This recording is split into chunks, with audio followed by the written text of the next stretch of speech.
Shalom, everyone, from the Integral House of Israel. Today we're going to be reading Aliya 5 from Parashah Beresheet. I'm going to be reading from the book of Genesis, chapter 4, verses 19 through 22. And from the Brit Hadashah, I'm going to be reading 2 Peter 3, verses 3 through 14. Lamech married two women. The first was named Ada, and the second was Zillah. Ada gave birth to Jabal, who was the first of those who raised livestock and lived in tents. His brother's name was Jubal, the first of all who played the harp and flute. Lamech's other wife, Zillah, gave birth to a son named Tubal-Cain. He became an expert in forging tools of bronze and iron. Tubal-Cain had a sister named Naamah.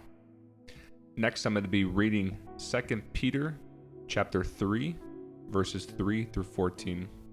Most importantly, I want to remind you that in the last days, scoffers will come, mocking the truth and following their own desires. They will say, "What happened to the promise that Yeshua is coming again? From before the time of our ancestors, everything has remained the same since the world was first created." They deliberately forget that God made the heavens long ago by the word of his command, and he brought the earth out from the water and surrounded it with water. That he used the water to destroy the ancient world with a mighty flood, and by the same word, the present heavens and earth have been stored up for fire. They are being kept for the day of judgment, when ungodly people will be destroyed. But you must not forget this one thing, dear friends. A day is like 1,000 years to the Lord, and 1,000 years is like a day. The Lord isn't really being slow about his promise, as some people think. No, he is being patient for your sake.